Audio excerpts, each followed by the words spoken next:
Chapter 2 The Hidden Girl. The girl staring back at her from the mirror did not look very happy. In fact, she looked positively livid. Her wild black hair was doing its usual impression of a centaur's mane. Belle was fairly sure that the curls had managed to eat several bobby pins, but as it would be impossible to find them in the mass, she could not prove it. Even though she was much too old for the stool that she was standing on, she had to use it in order to see the mirror on her dresser. Her cheeks stood out red against her pale skin, as they always did when Belle was angry. Her bright green eyes flashed in the mirror. On top of all that, they were threatening to keep her back from Hogwarts this year. Again! Belle was not supposed to know this yet, of course, but even if she was forbidden to ever leave the grounds of Malfoy Manor, Scorpius and Cat were allowed more freedom. Not very much, but enough to smuggle some extendable ears from Weasley's wizard wheezes into the house. The three of them had been tutored together in the manor since she was 5, and it was not very many years after that they had begun to listen at doors. It was Kat's idea, as they always were, but after the first few tours on kitchen duty, Belle had taken over the planning and execution of their escapades. It had always been obvious that theirs was not a normal childhood, and that the rules that applied only to her were even more draconian than those that governed her friends. But it was only after they started eavesdropping that things started to get really strange. It always started out the same way. Friends of Uncle Lucius, Scorpius's grandfather, would start to arrive just after midnight. They would appear on the front stoop in black cloaks and under the cover of darkness, and they would stay exactly one day. She would be required to be at breakfast. All three of them were, but Scorpius and Cat were always allowed to eat in peace. Belle, however, had to endure an endless string of questions from the guests. When this was finally over, Belle and her friends would be sent out of the room. Lessons were always cancelled, and they were left to their own devices while all the adults in the house locked themselves in the dining room. Not even the house elf, Saith, was assigned to watch them. This was the critical mistake made by the adults. For years, there had been an illicit audience of 3 children trying to make sense of their lives from the scraps of information that filtered through the crack under the door. In the past 6 years of listening to these meetings 2 or 3 times a year, they had learned depressingly little. Most of the conversations were conducted in what could only be described as code. It was as if the witches and wizards in the room were worried about eavesdroppers much more important than 3 children. In fact, Belle and her accomplices had only learned 3 pieces of real information. The older witches and wizards in the room were what was left of the Dark Lord's inner circle of Death Eaters. This, while no doubt interesting to the Ministry of Magic, came as no surprise to any child growing up in the manor with half a brain. The second was that Belle was, for some inscrutable reason, important to them. The third was that they were deathly afraid that the truth, whatever it was, would come out if Belle was allowed to attend Hogwarts. This was the life of secrets that Belle had lived for all 13 years of her life, and she was sick of it. If the answer was at Hogwarts, then that was exactly where she was going to go. 2 extra years trapped in the huge old house was enough, and if she was going off to school with her younger friends. Belle stared at her alarm clock and sighed. She had stayed in her room too long, and soon, "Belladonna Black, Catherine Goyle, Scorpius Malfoy, get down here now." That would happen. They were late, and if they were not downstairs in 30 seconds, Uncle Lucius would come and get them. Belle bounced off her bed and darted out through the door. She was almost mowed down by Cat and Scorpius, making a similar dash down the staircase. The fact that her friends had grown taller than her small frame in the past year only fueled her determination to escape.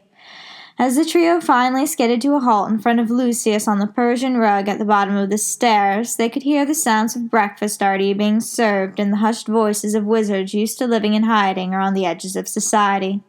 Lucius glared indiscriminately at all 3 of the children, even Scorpius, and growled, "Inside. Now." Belle, Scorpius, and Cat filed into the room, past the 2 tables already occupied with 25 adults. Scorpius and Cat took one look at the smaller table occupied by the oldest of the adults and gratefully took their own seats at the larger table that included both sets of their parents. Belle herself walked past her friends and followed Lucius to the smaller table. There were only 10 seats at the small table, and 8 of them were already occupied. The seats at the very center of the table were unoccupied, and Belle took her seat on the right of Uncle Lucius. On Belle's right was her father, Argyll Yaxley. That lie was one of the first to unravel. For one thing, they had never come up with a satisfactory story about her mother. In the span of 2 weeks, Belle, Scorpius, and Cat had collected 6 different stories on that topic from as many adults. They ranged from Uncle Lucius's "She died before you were born," Aunt Narcissa's "Her name was Emma and she died in the battle," to the classic "Let me think about it" from Yaxley himself. It also did not take a genius to figure out that the last names of children and parents usually match. Breakfast was an interminable bore, and Belle must have answered 100 questions from her table mates. As Saith cleared the last plates of half-eaten eggs and sausages, Belle grabbed her chance to ask her question. Yaxley said last year that this year I would be allowed to go to Hogwarts with Scorpius and Cat. I know that a special charm prevented the Ministry from recording my birth or putting the trace on me, but how is my name going to get back on the list this year? A silence spread over the table. It was so thick it seemed to spread even to the clinking of silverware on china. Belle saw quick glances flitting between the adults, and as they centered on Uncle Lucius, Belle fastened her attention on him as well. Sure enough, it was Uncle Lucius, not Yaxley, who answered her question. "We thought that since you were doing so well here, it might be best for you to continue your education here at the manor. You can get a wand from Ollivander's and start to learn some spell work. That way you will be ahead of your classmates next year." He smiled kindly at her, obviously expecting her to agree quickly enough. Throughout his speech, Belle had felt her heart pounding furiously, and the magic that she always kept hidden deep in her chest started to well up faster than she could tamp it down. When Lucius smiled down at her, she could no longer contain it. Her magic left her with the full force of an explosion, and the room dissolved into chaos.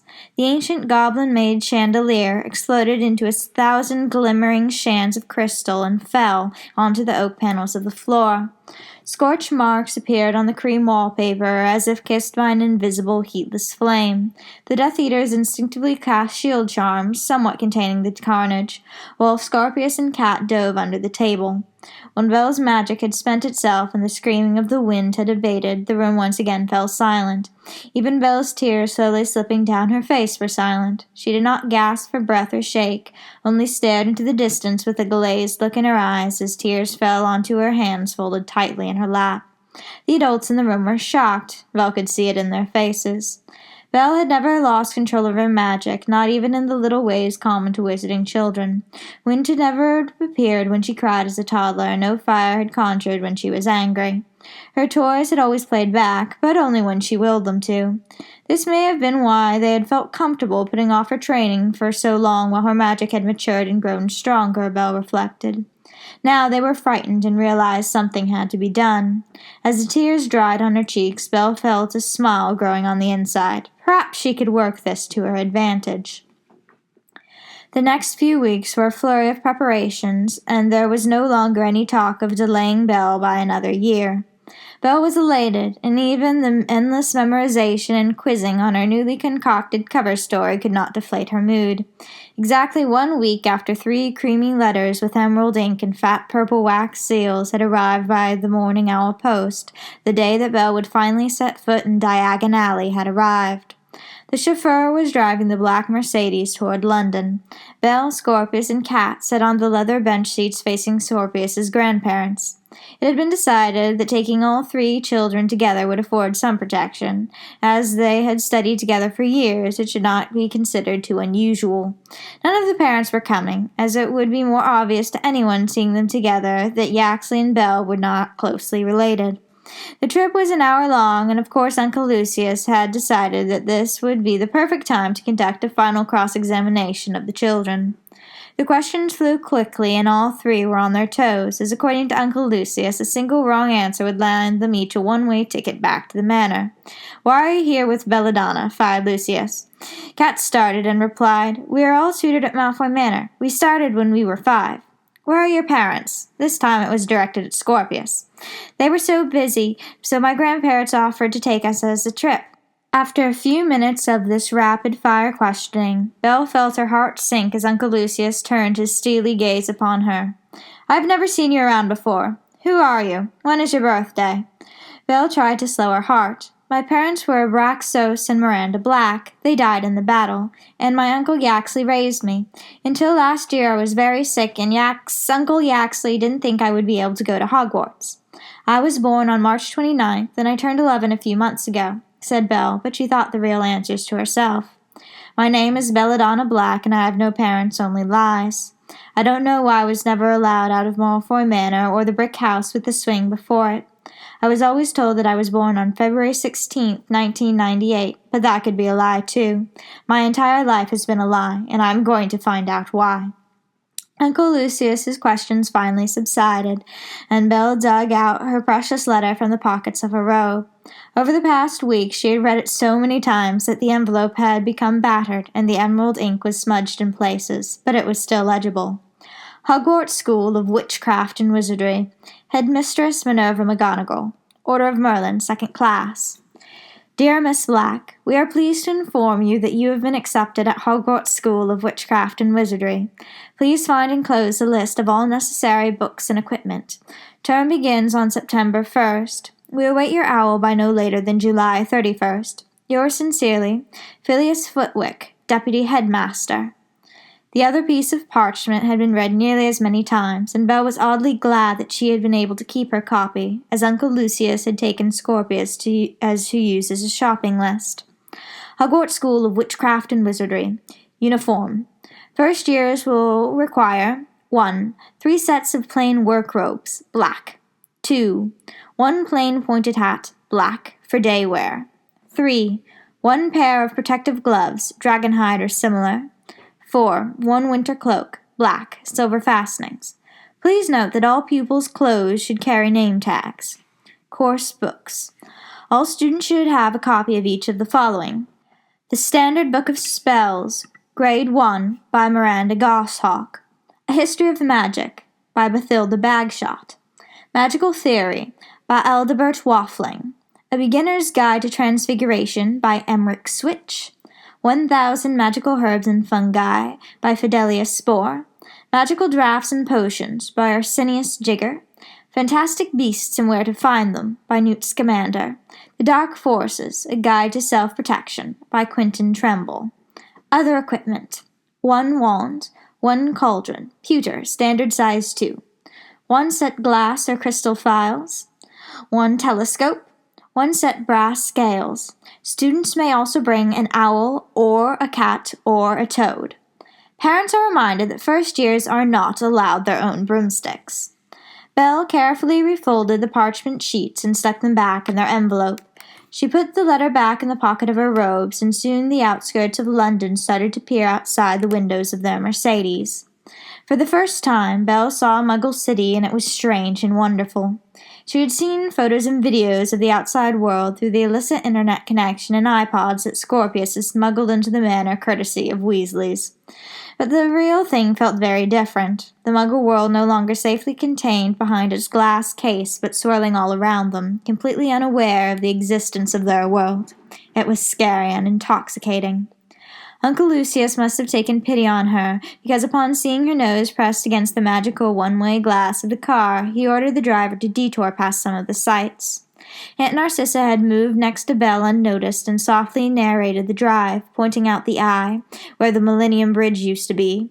Uncle Lucius snorted at that point. The Tower, and Westminster Abbey.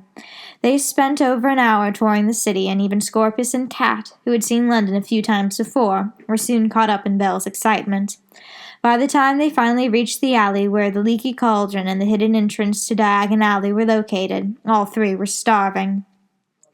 Uncle Lucius reached across the car and caught Belle's wrist as she leaped to open the door as soon as the car had stopped moving.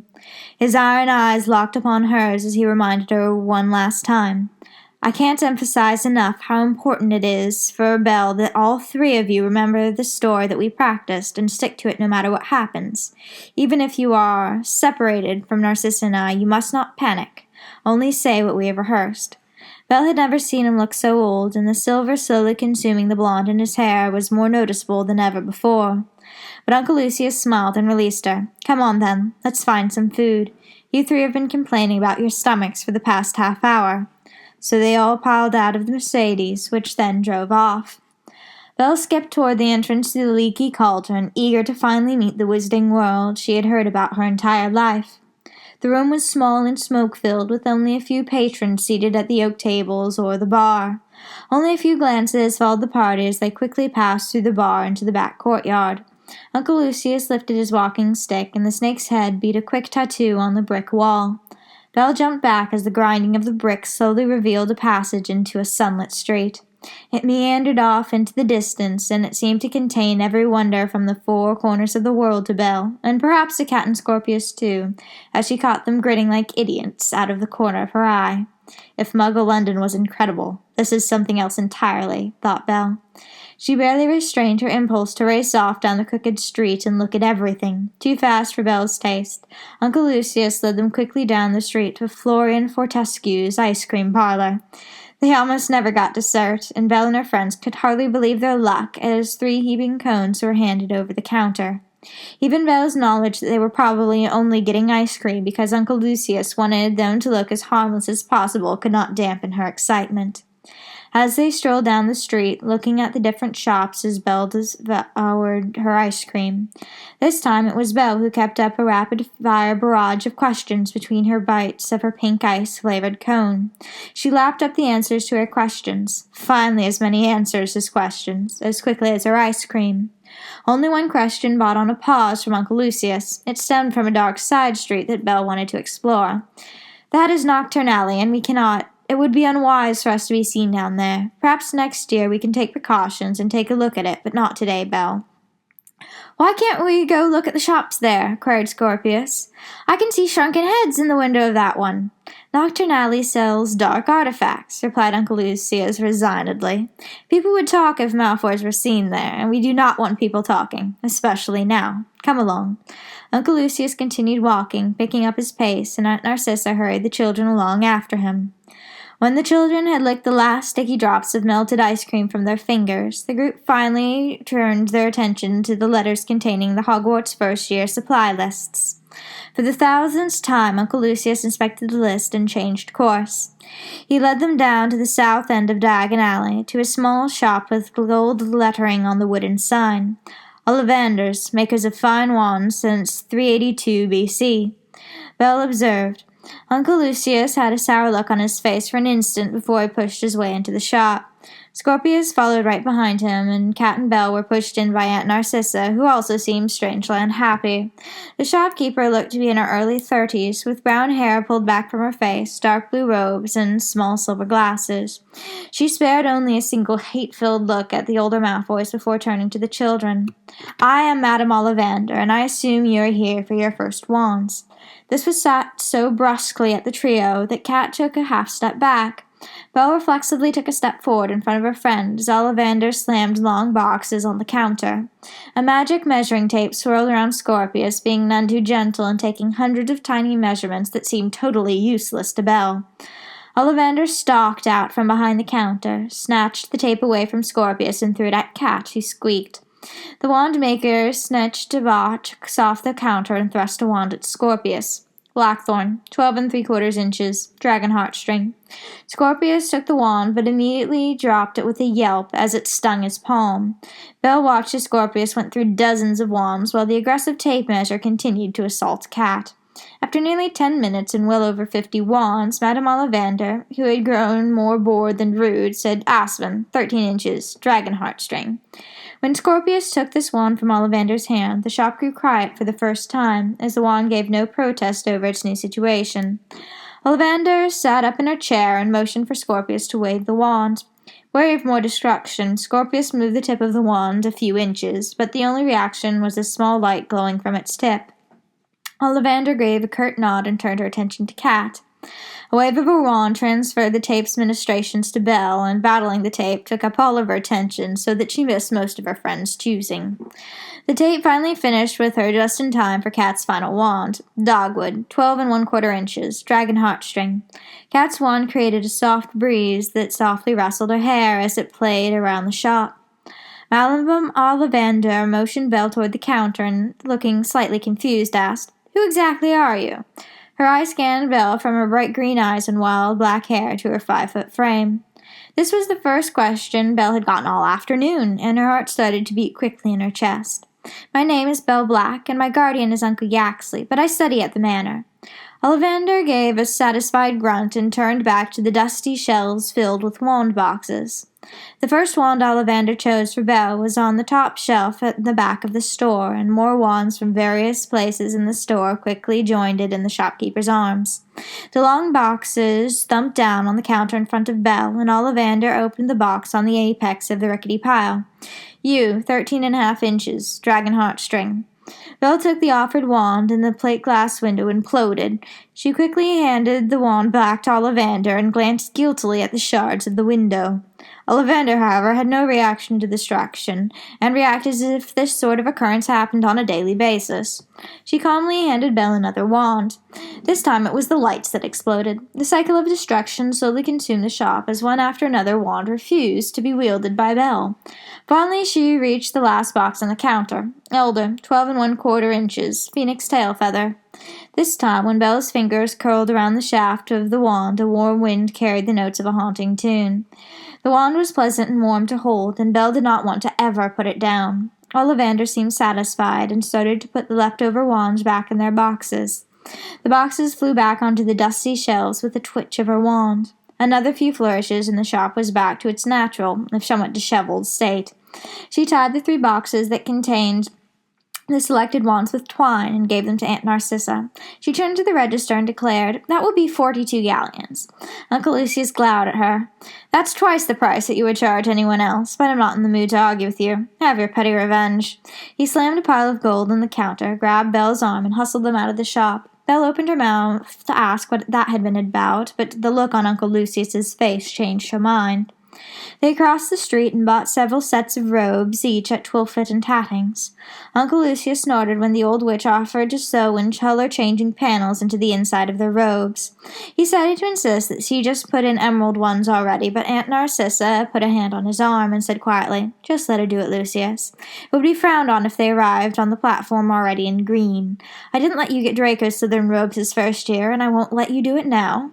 It was always surprising to see Aunt Narcissa insist on anything, reflected Belle, both because it happened so rarely and because Uncle Lucius always backed down so quickly. He would not even listen to Uncle Draco, his own son, not like that. They left the shop with normal first-year's robes, although she did see Uncle Lucius buy several Slytherin patches for their robes, but was fairly sure Aunt Narcissa had not caught that one. Books, quills, and parchment from Flourish and Blots came next. The cauldron, vials, and scales came from Slug and Jigger's apothecary. Belle was delighted when their last shop was at the magical menagerie. Scorpius was not so happy, as he had not read in the second page of his letter that first years weren't allowed to have brooms. Uncle Lucius had to promise that if he managed to make the house team, an exception would be made about brooms. Better say goodbye to that lightning 8. It's more likely to be me on the team this year than you, and even I will only make the team when cauldrons fly, thought Belle. She contented herself in choosing a giant black and gold owl. The harried clerk, whose name tag read Barb, took one look at the owl and grinned with relief. Oh, finally someone chose Lucifer. He's a real handful, always trying to eat the rats. Cat had given in to the temptation to get a kitten and ran back from the store carrying an enormous fluffy white Persian. Scorpius finally picked an eagle owl that dwarfed even Belle's. As they left the store, Cat declared, "Her name is Snowbell, and she will sleep on my bed with me every night at Hogwarts." Cat skipped ahead with her cage held tightly, and Scorpius whispered in Belle's ear, "More like hair, Belle, and the rug is going to escape the first chance it gets." Cat couldn't even keep that silver racer alive last year. 5 galleons says it's gone one way or another by Christmas. Belle thought momentarily about showing faith in her other friend, but remembered the poor little fish and decided against it. Forget Christmas. It won't last the first term.